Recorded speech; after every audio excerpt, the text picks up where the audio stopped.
All right, and welcome to the first official episode. The very first episode that has ever been recorded. Yes, episode of the Bagels and Breadsticks podcast. I am your host, tennis superfan Richard and and I'm here with my wonderful co-host Logan to say, mild to severe tennis enthusiast. Depends on the temperature.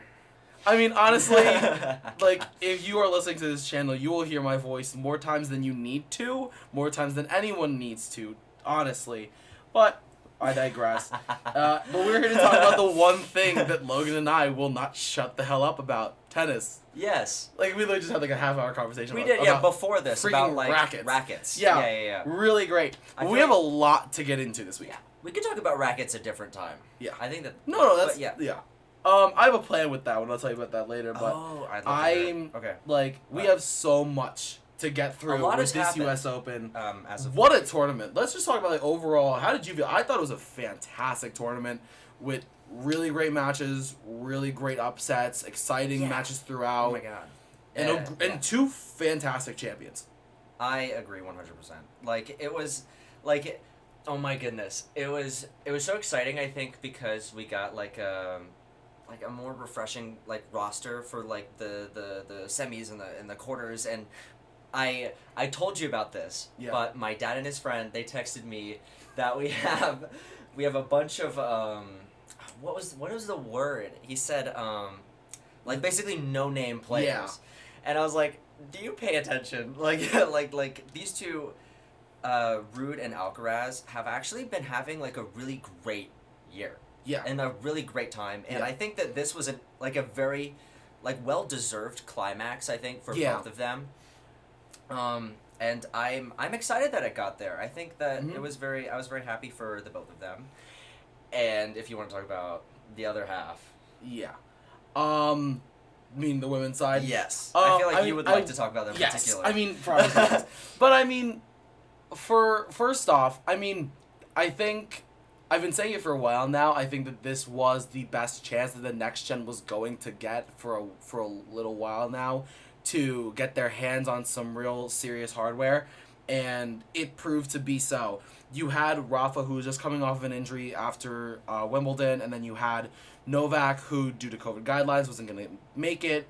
Roger's still working on his injury. We don't know if he's going to retire, if he's ever going to play again, honestly, and that's unfortunate. But still, I think with the big three out of the picture, this was really the best chance that they were going to get, the next gen was going to get for a good amount of time now to get their hands on some real silverware, where the only like people really standing in their way would have been like a Daniil Medvedev or a Tsitsipas. Like, this was Carlos, Casper, and I'm blanking on another name that I was going to mention. No, not Nick.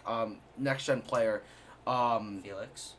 Yeah, sure, Felix and them. Like, that generation, this was the best chance that they were going to get, honestly. And I think we saw some great names come out of the woodwork as well in the two Masters 1000s leading up to U.S. Open. And I mean, I'll get to that in a second, but, you gave me a segue into the women's draw, and it's because you will come to figure out my favorite player in the entire world is Iga Swiatek, and which we have not clarified in any recording prior to this. My God, she went off. And I was honestly, if I'm being honest, I think I, as the rest of the world, were very worried for her following those Masters 1000 tournaments, or the WTA 1000 tournaments, where she did not do well. She was 2-2 on hard coming into this tournament. It wasn't really great. I remember you were saying that she felt like she needed to practice a little more. Yeah, it was really worrying. I felt that she needed to practice more. That was definitely in my opinion, for her transition between the French and Wimbledon. She didn't get much practice in on the grass. So that transition from one of the slowest and highest bouncing surfaces to one of the fastest and lowest bouncing surfaces is really harsh. And they give like 2-3 weeks where the players need to really buckle down and go to those grass tournaments and prepare. And she didn't play in any of them. So I think, honestly, I was very worried for going into the U.S. Open, having not done overly well at the WTA 1000 tournaments. But, man, she really pulled through these past 2 weeks. I mean, she was cranking the entire time. She had a really tough second round in Sloane Stephens, and we're gonna go through the women's draw very soon. But she had a tough time but that final was fantastic, and I will dive into my opinions when we get there. But I think first let's just do a little bit of preview because a lot happened. A lot happened at the 1000s tournaments prior, and I just want to bring out one main name, and that's. Do you know what I'm gonna say? Are you talking about Pablo? No. Oh. I'm saying Ben Shelton. Ben Shelton. Ben Shelton. Okay, like we can definitely talk about PCB and what he did because his run was great. Now, was I a little bit distraught because he beat Hurkacz in the final? Yes, but he was very upset. Yes, but still, I think he played so well, and I watched that match. And all credit where it's due, he played phenomenally. I was expecting him to do very well when he came to New York. I mean, he lost in the 4th round, which is pretty good. I am surprised of all people who he did lose to in Karen Kachanov, who he was very impressive to me this week. He had a great run. I was not expecting that. No, yeah, but I was but yeah, going back to the Masters 1000s, I have to talk about Ben Shelton because my god, he had a phenomenal tournament. Really came out of nowhere. For those of you who don't know, background about this guy, his dad is Brian Shelton, former ATP player, and the head coach of the University of Florida Gators. Ben, I remember, the thing is, I knew about Ben before he came on tour, and that is because of the viral moment. A year or two ago, he won the championship for his father at U Florida. He won the NCAA, like he was match point for his dad, which was like super cool like moment that kind of like went a little viral, and it was like this guy is good, lefty, strong lefty, nice whippy motion, kind of I don't know how to best describe it, but I like watching him play. Like he's very highly entertaining to watch, and he's a really good player. In I believe it was Cincinnati that he made his breakthrough, if I'm not mistaken. Yeah, Cincinnati, he made it to the 4th round, where he lost to Cam Norrie. In the round of 32, he took out Casper Ruud, and in the first round, he took out he took out Sonego in the first round, and then he took out Casper Ruud in the second, which was really big. But we were, I remember, there were a lot of expectations going around him when he came to U.S. Open just because of how well he had been playing. But I mean, as we all know, things don't always translate from one tournament to another. Oh, for sure. No. But yeah, that's what I wanted to mention regarding the Masters 1000s. I think because of how long it's going to take us to get through the U.S. Open, let's dive right into the U.S. Open. Okay, yeah. I mean, just out of curiosity, where were your expectations coming in? Like players you thought would go out early, players you thought would make deep runs. I think for the U.S. Open, I was expecting a deep run from Alcaraz. I have to admit, I was expecting that. Same. And on 2 floors above me, I walked in on them watching one of the matches. I forgot who was playing at the time, but they had a bracket drawn up, and they're like, "Who do you think is gonna win?" And it was the semis, and I was like, Alcaraz. Yeah, at the time it was kind of obvious. Yeah. But I expected good runs from Nick. He's obviously been doing very well. I don't know. I kind of wanted Medvedev to. I wanted to see him do a little better than he has been doing, because I think I don't know. After winning it last year, he's sort of been. I don't know. He hasn't been performing, I think, like he could. Yeah. So I kind of wanted to see a little more from him, but he got out. I remember the name that I was gonna mention earlier, and that's Yannick Sinner. Yannick Sinner. And Sinner had a great tournament as well. He really did. I was expecting if you asked me who I was gonna bet to win this tournament prior to, I probably would have said Carlos or Yannick because of their recent form and because first of all, they're playing so well, and I said, this is a really great opportunity for them. The one name that I actually did solidly start predicting, and then was unfortunately like dismayed by was Nick Kyrgios. Oh yeah. I did say that Nick was gonna go all the way. He did, for the record, say that Nick Kyrgios was going to win the U.S. Open. Yes, I said Nick Kyrgios is gonna win the U.S. That is Open. something that has happened. Now, granted, that wasn't an awful prediction. I mean, his match against Medvedev was fantastic. Dude, yeah. Like, that match was when he played Medvedev, phenomenal. Yeah. And then he bowed out to Karen Khachanov, who, where do you begin with Khachanov? So much improvement out of nowhere. I mean... Yeah, I know, right? Like, his ground strokes have been a lot better. Like, I think we're seeing the side of Khachanov that we haven't seen in about, I don't know, like a year or two. Yeah, I was going to say, because, like, I've always, like, coined him as, like, a very, like, inconsistent player. I mean, he did great at the Olympics and, like, a couple other times, but, like, he's not, like, someone who I'd casually, like, name to, like, make it to, like, the semis or, like, the quarters. I think another thing is that Khachanov didn't have the most flashy of draws until the fourth round. So, I mean, he had Dennis Kudla in the first, and then Thiago Monteiro, and then Jack Draper, and then he finally hit Carreño Busta. Mm-hmm. I mean, granted, he would have hit Felix had he beat Jack Draper, and that would have been the third round. But I think the reason why we didn't really see it coming until his win against Carreño Busta was really because of the fact that he didn't have the flashiest of draws. And then I think that match, that incredible 5-setter, was really kind of like, okay, he's here for real. Then he takes out Nick, and then it's like, wow, he's actually here for real. Khachanov has shown up, guys, ladies and gentlemen. I mean, I did see him going out in the semis when I saw he was up against Casper Ruud. I mean, that was my predicted, like, when we were at the semifinals, that was my predicted final, was Ruud versus Alcaraz. I mean, I could see a world where it was different, but I don't really necessarily, honestly, the way that both Ruud and Alcaraz were playing, I don't think it was, like, as probable. Yeah, I know, for one, I'm a fan of Casper Ruud. I just like the way that, like, I like the way he carries himself. I think he's a good guy, and he's, like, plays tournaments he's very interesting. I remember he played a really good game. I think it might have been Madrid or something. Last year he played against Tsitsipas and upset him, and I was like, holy shit, right? And I started, like, being a fan of him, but, like, I never could actually rely on him for being a consistent player outside of clay.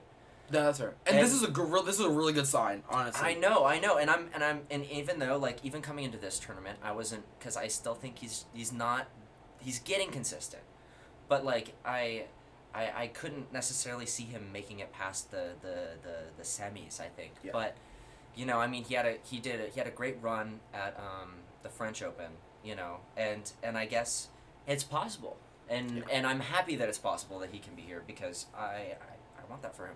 So, I'm going to point out 2/3 quick players right now. I mean, Berrettini had a great run. Played really well, honestly. Berrettini is the kind of guy where you put him on any surface and you can kind of see him do pretty well. I think his best surface is probably the grass, honestly, because the way he plays, it really does match the grass court pretty well. Mm-hmm. The way he uses his slice aggressively really complements the grass really well.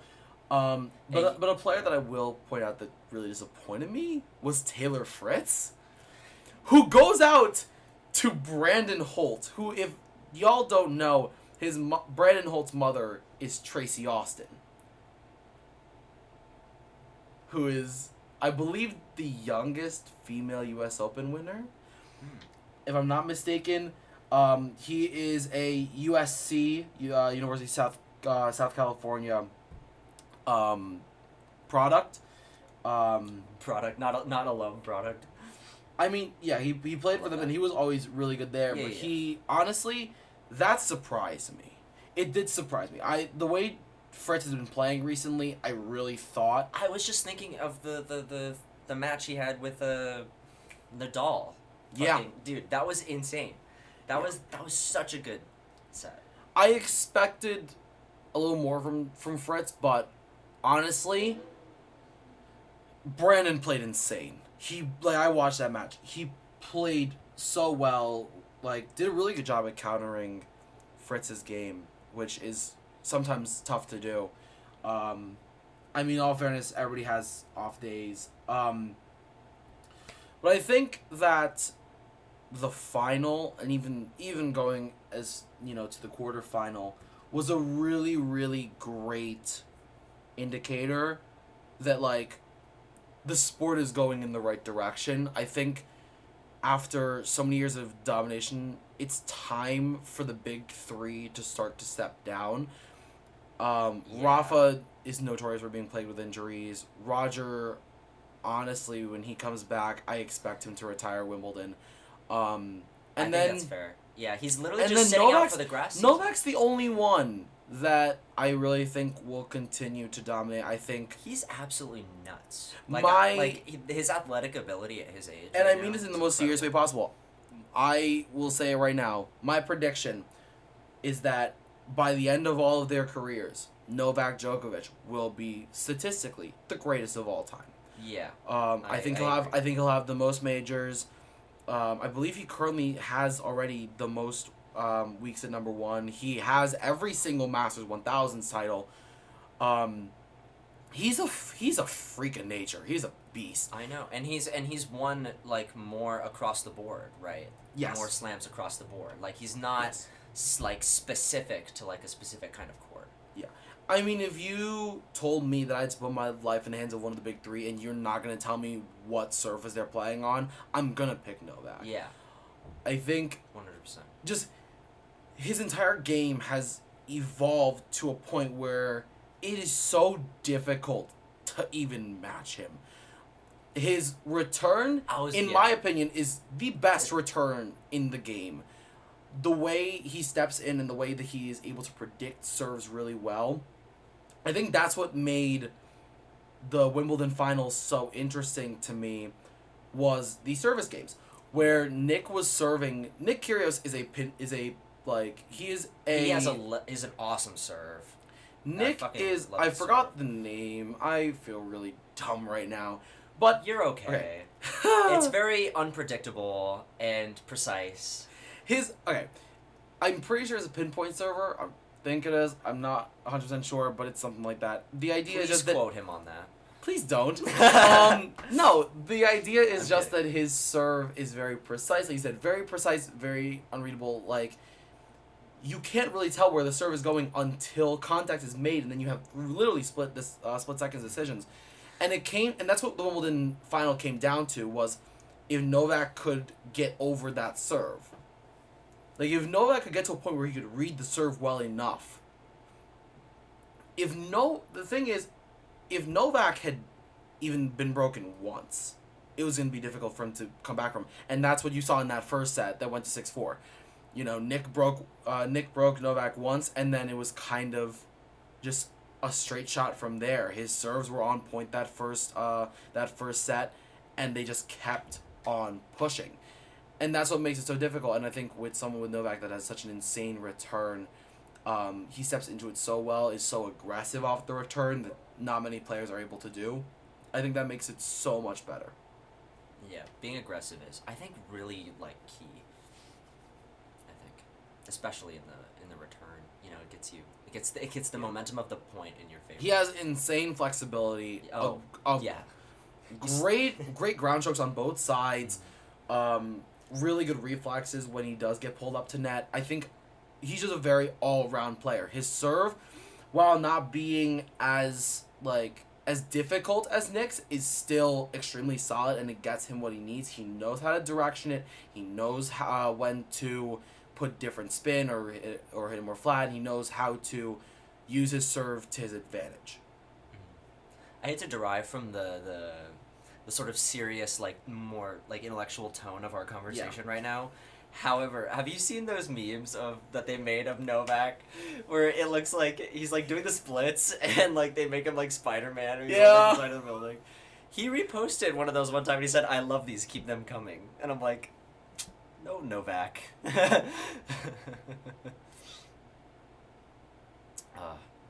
He's a funny guy. No, absolutely, and I think I feel like we should talk about Casper and Carlos right now. Yeah, I think that's a good idea. So, do you want to start us off? Do you want to talk about the youngest men's open slam final winner of all time? Yeah, and the youngest world number 1. Yeah, I know, the youngest world number 1. That's What else? insane to me. But like, holy shit. He gets to say that forever now. Like, that's insane. That's bonkers. Yeah. And fucking 2021, he turned... I remember watching him turn 18 on television. That's nuts. I know, yeah. I was telling you about this with the cake, and he played a game against Rafa. It was nuts. Like, this man is like born into like tennis. And like. His younger brother is insanely good as well. I don't know if you've seen the videos online. I have not seen the videos. He has a younger brother who's really good. The Alcaraz family. Producing tennis prodigies. Like, it's insane. But I think it is so good for the sport to have somebody like him. He's he seems to be such a good guy as well off the court. Which is really great. It's crazy to me that he's our age. Yeah, I know. I was about to mention, like, me and you are both 19, and gonna be, yeah. Oh, you're still 18. I'm turning 20 in 2 months. Yeah. But no, it's fucking insane, man. I think like younger than me. Whenever I look at people like Carlos and Coco, it really infuriates me that I'm sitting in a college dorm. I know but I think we're hunching over this microphone right now talking about how great they are. I think it's also such a testament, though. It is. It's inspiring. They're so good, and I think when you look at them both, their dedication, their determination, the like how hard they work to get to where they are. I'm really glad that they are getting the results that they deserve. Yeah. Especially since like it takes like a lot more like personal like dedication and sacrifice that people think to get to even vaguely near where they are. Absolutely. Right. Like, I mean, I remember watching an interview where Zverev put it simply, because they were talking about him like do you like sort of regret not going to like all these parties, and he said, well, it is something that you have to pass up, right? Is all of this, but it all ends up coming through because like you become friends with people on the tour, right? And it's for something you really care about, and you start from a young age, so you get used to it, and I can only imagine, right? Because obviously, Alcaraz is much younger than he was, so I can't imagine the things that Alcaraz must be like thinking about, right, at his age, right? And like juxtaposed with him being the youngest world number 1, like he's everything else number 1 in the everyone's world. Doing. He's the number 1 in the world, and that's insane to think about. It's insane to think about. But I want to and I am so proud of him. I want to take a moment to talk about the one individual that I think everybody's going to be talking about. And I hate to sound like every other tennis podcast, but we have to talk about Francis. Tiafoe. We have to talk about Tiafoe. And I want to start off with... I was going to wonder let's talk about this guy's story. I was going to say, you're going to talk about his story. Please talk about it. Please! Enlighten somebody turn this, like, if nobody else will... I will, or I'll get my television, radio, and film friends to do it. Somebody needs to turn this guy's, like, backstory into a documentary, or, like the next version of King Richard. Francis Tiafoe, his parents were born in Sierra Leone, and they immigrated here to the U.S., and I think this story is such a good example, of not having to not having to come from money, because this sport, we all know, is very expensive. It is very all coaching, rackets, materials, lessons. It's and even like entering tournaments and traveling. It's a lot. Yeah, it's really difficult to get into the sport and do very well if you don't have the resources to do so. It obviously takes hard work. That's half of it, so not to discredit anyone, but I think it is also a matter of, generally speaking, it is an investment that a lot of people genuinely cannot afford. Right.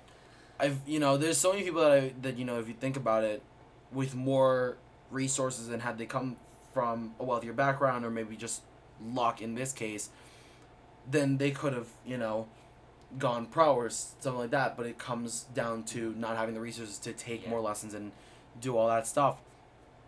But to go back to Tiafo,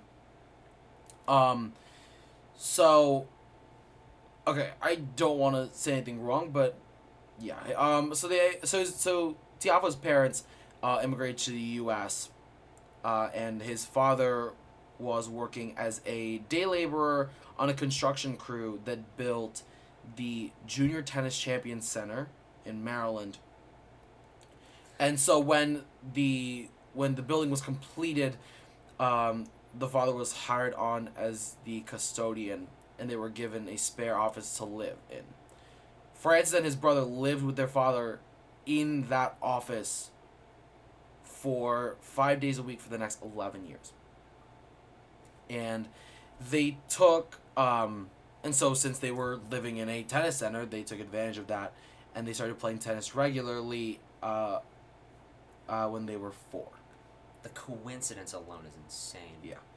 And so their father arranged and kind of made arrangements to make sure that the brothers would receive training, I believe for free, and they got training from one of the coaches. And so it's insane to me. That story is insane to me. I know. I am obsessed with, these, moments of, happenstance and, in chance. And, to think that, his father immigrated there, right? And got a job at that tennis court, right? And they got a lucky opportunity, with the center that he worked at. And then from there, Francis just, took that with him and is here. And If I'm he was not in mistaken, the quarters. semis. If I'm not mistaken, I think I remember him Insane. saying regarding his background that tennis was not supposed to be anything more than a way for for the brothers to get college scholarships. They didn't expect that he was going to be a semifinalist of a major, and he played so well. Took out Rafa, took out all of these huge names. He was so impressive these past 2 weeks. I think a really good show. I love watching him. Yeah. I love watching him so much. He's got great on-court energy and on-court Oh, presence. he does. And yeah, I think it's a really good indicator, and I'm hoping that this form continues. I mean, I would love to see him continue to do this well. the and even names he took out Schwartzman, then Rafa, then Rublev. better. Such a great tournament for him, and I'm really happy, honestly. I would have loved for him to win, because we haven't had an American win a major since Andy Roddick in 2003. That was when I was born. So, I would love for an American to win a slam, especially the U.S. Open. But I digress. I mean, no, let me not digress. I honestly think that it would be great for American tennis. I think what we need is a new champion. I think with the unfortunateness of Serena going out, we don't really have as much of a figurehead of, the sport of tennis in the country yet. You could kind of put it on Taylor and Francis at the moment, which I do think that's where it lies right now. I think, they're the 2 best American players we have. But we don't have... the only Americans left on tour that have Grand Slams are Sloane Stephens and Venus Williams. Yeah. Which, if we're being honest, I personally don't see either of them winning another slam.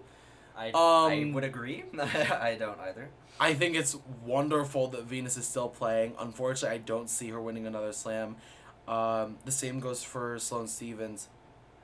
I think... Oh, wait, and I'm sorry, not to forget, Sophia Kenin is still on tour. Oh, yeah. But, okay, my point is that on the men's side, we don't have anyone. And I think it would be really great for us to have somebody. Whereas on the women's side, we are kind of spoiled for choice, especially with the rise of Coco Gauff, who's been playing so well, and I think this is a fantastic segment to go into the women's side. Pagula's been doing pretty good, too. Pagula's been playing amazing. But we need to talk about Caroline Garcia. What did she do over the last, 3 weeks? Oh my God. I didn't think. Well, the thing is, okay, I always knew. I think we all always knew that Yeah. Caroline Garcia was a great player. But I haven't seen her play. We haven't seen her play well in singles in a while now. She's been doing fantastic on the doubles side. I mean, she just won the French Open doubles with Kristina Mladenovic. Her performance over the last few weeks, I'm at a loss for words. She won the WTA 1000 in Cincinnati, which in of itself was huge. And then she makes it to the semifinals of the U.S. Open. I was blindsided 20 times over. What she's been doing so well, her ground strokes are great, and what I'm glad that she's doing, she's been coming up to net a decent amount, and as a doubles player, her reflexes are so good up at net. She's so technical, and she plays really well aggressively at the net. So pair that with the much stronger ground strokes, I think it's kind of, bled into a really, really good outcome for her, and it really shows. I was hoping that Coco could beat her, because I wanted to see an Iga Coco final again. That would have been very entertaining and very A good. replay of the French Open final just Yeah. on a different surface would have been really fun to watch. But I Round think two. just the way Garcia played was so good. And all credit to Yes. Coco. She had a fantastic 2 weeks. But Garcia just really, really strong throughout. What kind of surprised me was Jabeur. I'm not surprised that she made it as far as she did. I'm not whatsoever. I just thought going into that match, I thought it would be Iga versus Caroline Garcia. Yeah, what- because of the performance and everything. But what Jabeur did so well in that match, and you can see by the scoreline, Yeah, 1 and 3, it was a blowout. It was like routine. incredible. Routine. And I think what Jabeur did so well is she really used her craft and her tact to throw Garcia off. I mean, if you look at Garcia's bracket, she had a lot of more traditional kind of heavy-hitting players. She had Coco Gauff, Alison Risk, Andreescu, Beatrice Haddad-Maia. Like, 4 players who are all kind of your traditional, like, heavy hitters. Just they play with different tactics and slightly different styles. But my point is, if you take the 4 of them, Haddad-Maia, Risk, Coco Gauff, and Andreescu, and then you take them and you put them side by side versus somebody like Ons Jabeur. Jabeur plays with such craft and such tact. It really I can put her into a category of Aga Radwanska and Shea Su Wei, just with stronger ground strokes. Which Well, makes it's just important to play that way against players with who play like they do with stronger ground strokes, right? Yeah. To play those kinds of games. because it throws Those them off. heavy It hitters. throws Yeah, the yeah. rhythm. Like, I remember we were talking about this. Yes. Yeah. and then this brings me to the next point, Uh-huh. is why I think Swiatek won so handily. And why she's been doing so well against all of the other female players on tour. Yes. In general. I mean, the number one thing that needs to be talked about when you talk about the strongest points of Swiatek's game, number one that comes to mind is movement. Mm-hmm. I think the women's game is so much more heavily based on movement and being able to move so well, which is why I think It feels Serena's. like it. This is why I think Serena's had so much difficulty, recently on tour, is because my theory when you play Serena is, in the first set, even if you lose the first set, if you run her around enough, she will be tired in the second and third set. Mm-hmm. And at that point, it's a matter of if you can outlast it. And I think when you look at somebody like Swiatek, she moves so well and so quickly around the court. And I think part of that comes from her background as a clay court player. She moves so well. Her forehand has so much topspin that it's also very unusual to the women's tour because women's tour also plays much flatter. Yeah. So when you throw somebody that plays with such heavy topspin, again, throws off other players. But I think what you saw when you put Swiatek up against Jabeur, it's a clash of play style. The reason why Swiatek does better is because it's so you have somebody who plays with extremely heavy ground strokes, really heavy topspin, really difficult to play, and then you have Jabeur who plays more crafty. It's very difficult for Jabeur here. It's very difficult. The way that she plays, it doesn't fit. It doesn't really work that well against someone like Swiatek, especially with because the movement. Of all the movement. Yeah. Swiatek knows how to handle a point that changes pace constantly. That's something that Jabeur exactly. That's something that Jabeur does so well against other players, is forcing them to adapt and forcing them to deal with changing paces. Whereas with Swiatek, she doesn't really get affected by that. And the heavy topspin is difficult for Jabeur also to make those crafty plays, and the strong ground strokes, Iga's just running her around in circles. It's not even fair.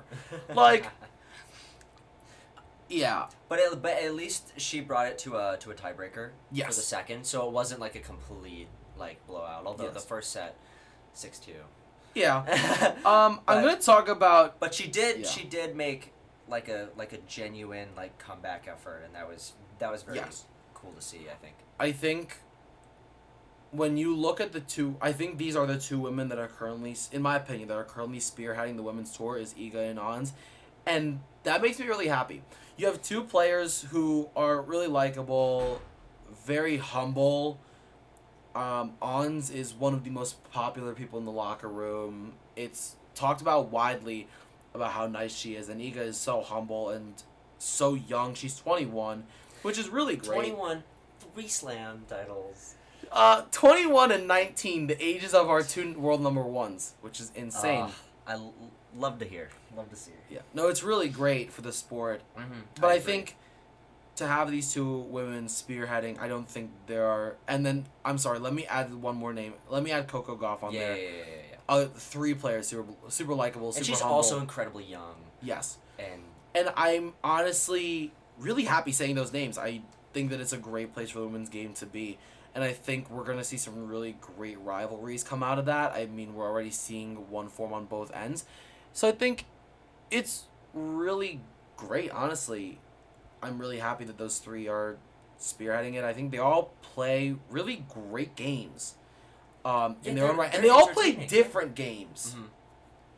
Mm-hmm. Like we talk about Iga with heavy topspin, Ons craft, and Coco with fire.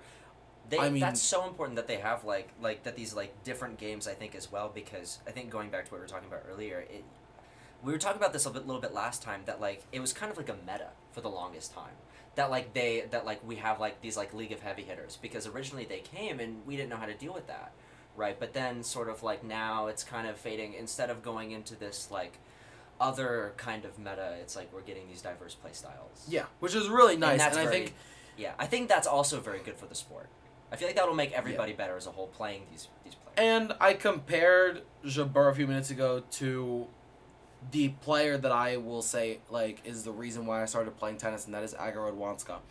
And forget it. Let me do pronunciation because I can't even sit here and do the Americanized version. I can't do this.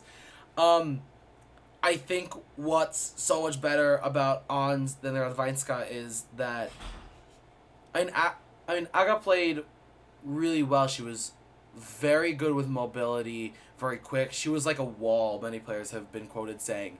But I think where Ons plays better is, I think, the ground strokes and the strength. Ons plays with very solid ground strokes. They're not weak. And you look at Aga, and when she was playing, it was really difficult because she wasn't the strongest on tour, and she was playing against prime Serena Williams. She was playing against prime Vika Azarenka, prime Sharapova, Wozniacki, Kerber, some really tough players, all playing super well. Very strong players. I mean, Serena Williams.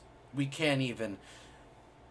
And then you had somebody like her who, I think, she was so entertaining to watch. But it was also difficult to be a fan of her sometimes because she couldn't match that strength, which is what kind of prevented her from winning Grand Slams. But I think going back to Ons, she plays with such strength, but at the same time such craft and such tact that I definitely see her winning a Grand Slam in the future. Yeah. For sure. And another point I wanted to make, going back to Iga Swiatek, is let's really quickly looking at the scorelines for her match against Jules Niemeyer and against Sabalenka. What you'll note, she lost the first set both times, and it's honestly she lost those first sets pretty handedly, 6-2 against Niemeyer and 6-3 against Sabalenka. Yeah. But I say this a lot, and it's Iga is the type of player that needs to warm up in that first set. Mm-hmm. Yeah, So whereas the rest of her fans were stressing when she lost the first set, I wasn't. She kind of uses that first set to kind of warm up and get all the kinks out, which is kind of weird. That you the whole first set, you lose the first set kind of as a warm. But okay, now the game starts. But still, I think this brings me to another point of her game that I think is so amazing, and it is her mental strength. I think it takes an insane amount of mental strength to go down a set and then still win the match and come back. Especially as much as she did. She turned that right around 6-1. Right off of losing the first set. And against someone like Sabalenka, come on. The routineness of the second and third sets in both matches. I know. 6-4. She was like, all right, it's time to play. 6-4, 6-0 against Niemeyer, and then 6-1, 6-4 against Sabalenka. I love watching her play. It's really great because she doesn't let off the gas. She's constantly pushing. But I will say, what's also really interesting for me about Swiatek, she is 10-10 in finals, and she has yet to drop a set.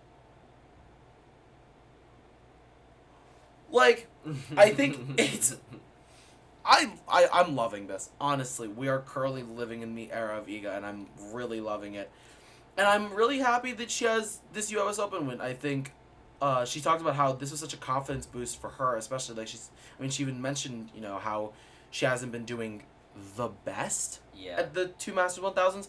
So I think this was really good for her. Also to prove that she's more than just a clay court player. Yeah. Here's your proof. That's important, I think, yeah. Yeah. And such a solid, demanding lead on the women's tour. I think it's really, really great. I think we're seeing a level of dominance that I am just so surprised by, honestly. I think when Serena retired, well, not even, let alone that, when Serena started to let off the gas, I didn't think anyone expected such a level of dominance so soon. You have so many one-time slam winners right now, or slam winners below 5,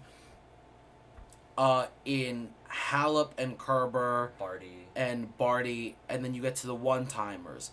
Naomi Osaka as well with 3.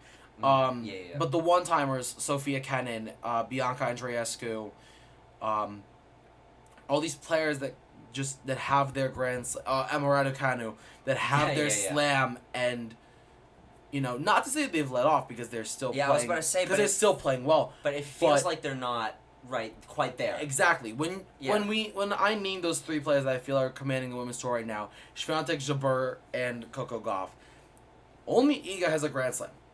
Just 3. And I think... Yeah, but I still feel like that we're going to see consistent slam contention from these 3. Yes. And I honestly... My prediction, I think Iga will defend the French next year. I'm seeing 2 slams for her next year. I don't know if that will come at Wimbledon or if that'll come at one of the hardcore ones. For that. But I don't know. But I think that she will defend her French Open title. I would like for her to. But I think it's cool that we're seeing this kind of dominance. I wish... What I'm really hoping for is I would love to see Naomi Osaka come back to form. Because I would love to watch that rivalry. Iga versus Naomi. These are two players who are great friends off the court, and I would love to watch that go down because they both play. It's so entertaining to watch them play. You have somebody like Naomi who plays with such strength and such technique and such precision. Like, the one word that comes to mind when I watch Naomi Osaka play, it is sharp. And then when you watch Iga play with her movement and everything that we talked about in a attempt to not be repetitive, I think it would be so fun to watch them really duke it out. Yeah, that'd be good. I think... That'd be very good. Yeah. And the other thing I want to talk about is... I feel like this is such a crappy segue, but I don't know how better to segue it than I just want to talk about coaching. Oh, coaching. Okay. And I just remembered about the the kind of little moment that Carlos Alcaraz had for Juan Carlos Ferrero, which that is such a strong pairing, honestly, and I honestly think that from a player perspective, it's so awesome to have someone believe in you the way that Juan Carlos Ferrero believes in Carlos Alcaraz. They've been together since he was, they've been working together since he was 16 years old. And the way Carlos put it, he was like, he could have coached anyone else on tour. And he came to me. And so I think their relationship as a, coach and student is so fun to watch. Also, because Juan Carlos Ferrero was such a great player. Such a phenomenal player. And it's really fun to watch that dynamic. And... I just noticed something. I'm gonna mention later. I'm okay. But yeah, so I think it's really interesting to see when coaching pairs really do blossom and really do well as this one has gone. And it is, I think the former pro player as a coach is such a smart move. It really is. Honestly. And I think, okay, let's just mention that both players in the final this year are coached by former players. Alcaraz coached by Juan Carlos Ferrero and Casper Ruud coached by, this one was pretty easy to hire. His own father. Yeah. But his own father was previously the most successful Norwegian player. Yes. Right? So, I don't know. Great. It's just great to be born into that and have access to that, I think. Yeah, and Sebi Court is also a great example of that. Having his father Petter and who was also such a great player. I think having that pro player in your on your side is so valuable, because they know what it's like. They know what it's like to go through exactly what you're going through, and if they're not gonna get a pro player, I think the route of taking a very experienced coach. Yeah. Well, because the angle that's important from there is experience. Experience, but also psychology. Yes. Right, because at this point it becomes such a dramatic, sort of mental thing, entering we talk about progresses and entering these tournaments for the first time and how that's gonna affect matchups, not in how play style versus play style, right? But the context. Yes. Right, and context is extremely important, and that kind of stuff can be worked on, right, most effectively with someone who's dealt with that kind of context before. Exactly. And so, I think what's really interesting is Iga Swiatek, who has her own sports psychologist as a part of her team, as a part of her traveling team. And that's huge. And I think that's huge. I think that's a huge reason why she's seen such success. We were literally talking about her mental fortitude. It comes from having a psychologist. Yeah. She hired Daria after her French Open win. I believe that was after her first title, and I think that comes from a place of pressure. And when you win a major, you don't want to be a one slam wonder. No. There are so many, and unfortunately, all those fantastic players are forgotten about, and you don't want to be a one slam wonder. So, I think Iga's hiring of a sports psychologist is really, really smart. it comes from a place of, I think she felt a lot of pressure because now there were expectations from her. I was about to say because it's exciting, right? Winning a slam at 20, Yeah. but it's hard, right? Because like I think she was 19. 19, right? Oh man, yeah. No, you have your whole entire career in front of you, Yeah. right? And now there's this expectation because you already have one slam. And you're fantastic, and you have a slam, but you have everything else going off of that, right? But now you are. But the thing is, like I said, like you now have so much pressure set on you by your fans, and for her from a country that as Poles, we really did not think we were gonna see such success since Radwańska. Aga was the first Polish player to make the final of a Grand Slam in singles, and now Iga's the first player to win a singles slam. And when she won the French Open, there were so many expectations that were put on her, and a lot of pressure.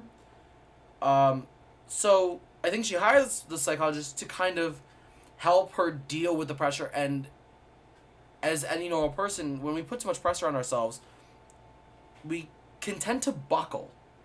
Oh, yeah. You know, buckling under the pressure. And so I think it was a really smart hire because, especially for somebody so young, it's a really mature decision to hire somebody to help deal with the emotions and the pressure and the stress that comes into winning a slam. Like you said, it's so exciting, but at the same time, people expect things from you now, and you're expected to continue your success. And exactly, I think that's really difficult to deal with because, I mean, she was 19. And she's dealing with people now saying, like, you know, she loses let's say she lost in the first round, and then be like, wow, how'd you win a slam? Like, all this stuff. Yeah, exactly. Like, immediously, like, after. Like, whereas before you won the slam, people didn't expect that of you. Exactly. And especially, most especially for her, because that French Open, mind you, was her first title. Mm-hmm. Ever. That was the first title of her career, was the French Open. So, again, even more pressure because she comes out of nowhere and then she plays so well. She didn't drop a set. She dropped, I believe it's 28 games in the entire tournament. She was ranked 54. I'm spitting this off the top of my head, so if I'm wrong, please don't quote me. I apologize. I think that's mostly correct. But, yeah, to do so well, she set so many... She etched her name into record books that tournament. So there were so many expectations for her following that up.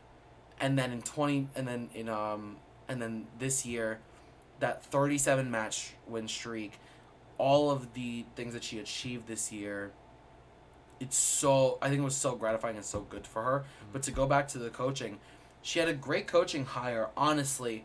She hired Tomasz Wiktorowski, who is the former coach of Aga Radwańska. Footsteps. I think what's really funny about that is that I was really doubtful of that hire at first. I think because of the success of Aga, or no, because of the lack thereof. That's what I meant. But okay, not necessarily the lack of success. I mean, she had a fantastic career. Like, I think it's 20 titles. She won the WTA finals. Well, she has so many great things. But because I think, of what ended up turning out, you're expecting like something similar, right? Something that didn't quite break that threshold. Yeah. But I think honestly, the thing is, what's real... Okay, first of all, in my opinion, if I was her, I think she should have hired... if she wanted to hire a pro player, I would have loved to have seen her hire either Łukasz Kubot, who was the first Pole to win a Grand Slam in doubles. He has 2. And he's a fantastic player. Great ground strokes, really great net game, great hands. Or Bethany Maddox-Sands. America's own Bethany Maddox-Sands. Because I know she has great relationships with both of them. I mean, Iga made the finals of the French with Bethany. Had such a great partnership with her. I would have loved to see that as a coaching pair because I think we know that there's good chemistry and I think they would have worked together really well. But with Wiktorowski, what worried me was his relationship with Aga was kind of weird because it was tough for him to coach her because of the lack of strength and because she was more of the crafty type player. And so with Iga, he's getting a completely different player. He's getting a player that doesn't use craft and doesn't use touch meaning in like drop shots and changing pace and stuff like that.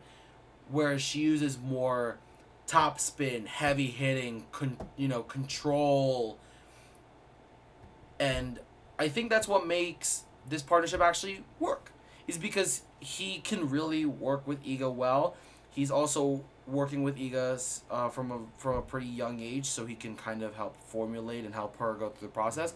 But I think now that he's had the experience of having a player in Radwanska who was a Wimbledon finalist, who won the WTA Tour finals, who has all these different titles, who former world number 2, and now having that experience, I think he can now transfer a lot of that onto Iga, which is why I think this was so successful. And then the other player that I was going to talk about, if you go back to what we were saying earlier regarding hiring an experienced coach, is the new partnership of Simona Halep with Patrick Mouratoglou. I was gonna bring that up earlier when you were talking what about. What do you think about that? Switches. I don't know. Well, I mean, we were talking about like I don't know. Well, I don't know. She's performing very. She's been playing very well recently. Yeah, but and I think it's an interesting hire in my opinion. But I think I don't know. I don't have anything else to say apart from the fact that like it was an interesting change, but I think a valuable one. Like in terms of like how she was like playing and like. No, I'll agree with that, but I think for someone like Halep who had seen insane successes, trying to come back to form, I do think the thing is Mouratoglou is a great hire all around. I mean, we know his longtime partnership with Serena, so he has so much experience of dealing with players under high pressure, and the high pressure, and also going through the whole route of the tour. I mean, he was with Serena for such a long time, so I think it's an interesting, but like you said, a valuable pairing. And I like seeing what coaching pairs and duos come out and how they do. But I think the last thing that I want to touch on for today is we have our first 2 players into the WTA finals, and that's Iga and Ons have both qualified now. I'm not surprised. I don't think anyone is. But talking about the tour finals, I think it's going to be really interesting to see how that all comes around and how everything goes. I mean, the first thing that needs to be mentioned is, we talked about it earlier briefly, but now I have numbers in front of me. The commanding lead that Iga has over the women's tour. What is she it now? Has 10,000. Iga has 10,365 points. Ons is in second with 5,090. Twice more than. It's crazy to me because we haven't seen this split in score of like first being double of seconds in Serena, and it's nuts. But to move on, I think that it's really great that they both made it. I think they both really deserve it. And I look at the race to the finals, and I'm really happy to see American flags next to number 3 and 4 in Pegula and Goff. Caroline Garcia does not surprise me. She's been playing extremely well. I wouldn't be surprised if we saw her go.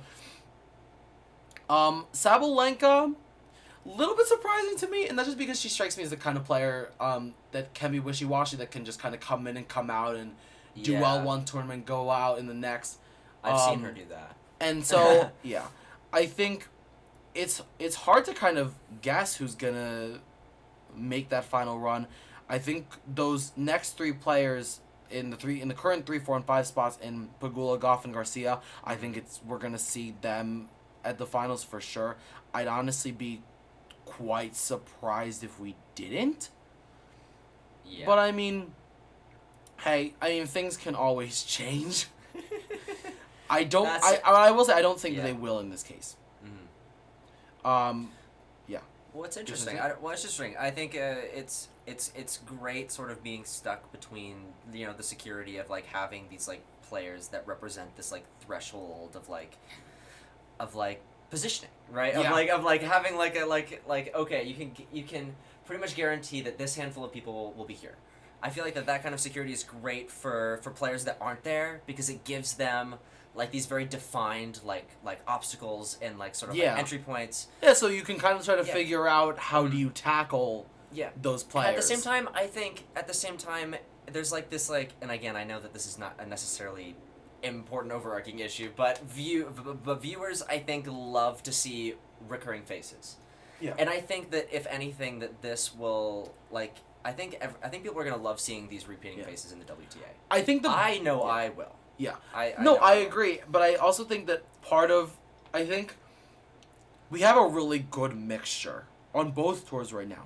Mm-hmm. Because I think the sure. right mixture that you want for a good and entertaining tournament, especially tour finals, is you have a good mix of vets and rookies. Yes. You have guys who have been here for a little bit, and then you have guys who are new.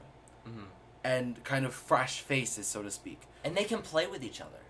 Like at like the same like exactly level. And it's very interesting. And if I'm not mistaken, this is Iga's second tour finals in her career. And then if you have Pagula and Goff make it, I'm pretty sure this is their first. Please, again, don't quote me. And Caroline Garcia, which brings a really great perspective. This is her. I think this is gonna be her first time in the singles tour finals. She's been in the doubles tour finals, so I think that's also gonna be interesting to see how her kind of dynamic and gameplay and attitude shifts between being in on the doubles tour versus the singles tour. And then looking at the men's race, what's really interesting to me is that the women's race is set, but the men's isn't. Is not. No. Which is something we have not seen in a long time. Like, in the past, it was always like, okay, Serena's gonna go. Got it. Thanks. But on the men's side, you had, like, Roger, Rafa, and Novak who are already set and ready to go. Yeah. But here, you don't. Like, for all, like, okay, we have a few Masters 1000s coming up. And for all we know, somebody could come out of the woodwork. I was going to say, maybe that'll bring But somebody at the out moment, here. we have Carlos at number 1, followed by Rafa, and then Casper Ruud, Tsitsipas, and Medvedev. Because your traditional, dependable, like, finalist players, Tsitsipas, Medvedev, have not been there. I don't think. At least think to the degree that they have been. That's exactly what I was going to say. Years prior. You have, looking at that 5. Like Medvedev, especially. What's he doing? You have a really great mix of those 5. You have a really great mix of different generations and levels. Well, not necessarily levels in that way, but rather I know like what you mean. Ages, kind of just like ages and generations and well, it's experience. Exactly, experience. You have Rafa, who is like, I don't know where you even begin. Like, he's a household name by now. Yeah. He has had such an illustrious career, but for just for for purpose, I'll say, okay, so you have Rafa, who I think, if I may interrupt, it makes sense, I think, to group, like, obviously, like Zverev and Medvedev's generation is drastically the middle ground. It's the middle ground. It's the middle ground That's between them and that of Sinner and Alcaraz. But, like, the thing is, I'd argue that they're coming from a very similar experiential standpoint because of the big 3. Yes. Because of the big 3, they grew up and flourished under their umbrella, right, that whole time, right? And now that they're, like, 25, 26, right, and they're emerging and they're 4 years ahead, they have the same opportunities to success that these younger players do now. And I think, okay, so when we talk about generations, you have Rafa in one generation, and then the next one, you have Medvedev, and okay, there's one player that I have to say is really weird for me when it comes to generations, and that's Tsitsipas. Because Tsitsipas is kind of, when you look at the arc of his career, it is very matching with a Medvedev, with a Alex Zverev, with a Dominic Thiem, where they are kind of that middle ground generation where they're not as experienced and have as long as a career as someone like Rafa, Roger, or Novak does, or like a Delpo or Murray. But they're also not next gen. But Tsitsipas is technically the beginning of the next gen. Yeah. Because he was part of that first next gen group when next gen was introduced. Right. He was that first year. Because he is at the younger bell end of. He's the younger. Oh yes, the younger end of the Zverev in that part. But then you have Alcaraz and Ruud. We managed to go this whole time without talking about Ruud, and I was gonna. I don't know. Tsitsipas is only a year older than Ruud, or no? They're from the same year. So I honestly think Ruud and Tsitsipas can be grouped. Yeah. That's really weird because I feel like that's even more between like Zverev and Medvedev and then Carlos. Yeah, but I know. It's straight. It's just- crazy, but like it's great to see a lot of younger faces younger than 30, dude. which is really nice because I think that shows us that we're gonna have some continuous and some steady faces showing up. And they're really talented players despite the volatility, right? Yes. And that's very true and apparent, and we've been having a lot of great and games. but the thing is, every player, I think, outside the big three, every player has seen a lot of volatility. Oh, for sure. It's so difficult to continue the momentum that you have from one tournament to the next, especially with fatigue and all this different stuff. Yeah. But I mean, I think it's so great to have had somebody, three people as steady as Roger, Rafa, and Novak, where you didn't really see too much volatility, and when they lost, it was a real upset unless they lost to a big name. So, like Murray or something. yeah, but I think it's really great to see that 5 there. It gives us some really great different game styles and different, Dude, you know. imagine where we'd be if Dominic Thiem did not get hurt. Imagine. I don't think he would have been a one slam wonder, but that's my personal opinion. I don't think so because no, he did so. Dude, 2020 was the year of Dominic Thiem. Dude, he was on fire, especially with the ATP finals. Those games, he was fucking mind blowing. Dude, he was one of my favorite players. Just like, no, he still is one of my favorite players. I love watching him. I know he like his style is so interesting. I love his backhand. What I love, no, that's what I was gonna get to. What I like about watching him is that there's so much fire in him, and he plays with such passion and such fight and such determination. I miss him so much. It's really entertaining to watch him. I miss him so much. And I mean, he drew a really difficult first round at the U.S. Open. It was really difficult for me to watch him. And he's had the toughest year known to man. He really has, and if he's had a year. Yeah, it's so difficult for him. Poor guy. I mean, how does he draw Pablo Carreño Busta in the first round? That's cruel and unusual. Coming off of a Masters 1000 title. And unusual. It's difficult. Yeah. But I think when you look at this race to the finals with the men's side, you have really great players that I'm really surprised aren't in the top 8, on the cusp in places 9 through 12. No, sorry, correction, 9 through 14. Hurkacz, Taylor Fritz, Cam Norrie, Carreño Busta, Berrettini, and Jannik Sinner. Yes. The fact that Jannik Sinner is not in that 8, the fact that Taylor Fritz and Cam Norrie and Carreño Busta are not in that top 8 is shocking to me. Specifically for me, Sinner and Norrie, because Norrie's been... Norrie, okay. Yeah. Since this is the first episode, I'm gonna repeat what I said the last time we spoke about this. Norrie is so much improved, and it's so good to see. He's playing with such more penetrating ground strokes. Didn't he jump so to much top 20 stronger like last year? Yeah, he's so much stronger and so much more precise, and it's really good to see this level come out of him. He's been playing so well, and it's so good to see. I think 2 names that are really distressing. First of all, Nick Kyrgios is in number 18, which is frustrating, knowing that he would have been much higher if the Wimbledon points counted. And overarching overall. We know that Nick's points don't matter. He's just this overarching overall. I love Nick. Novak Djokovic is number 15 on the race to the finals. No, Novak was number 7. Shit. Novak is number 15. Dude just didn't get vaccinated and is number 15. We don't need to get political. This is a tennis podcast. No, this is not political. Yeah. This is not political. I'm just saying it's that so okay. But you know what's really great is when you look through this list, this rankings of the race, you see so many great names who have been performing so well. Borna Coric has been playing super well. He's at 24. Francis is at 22.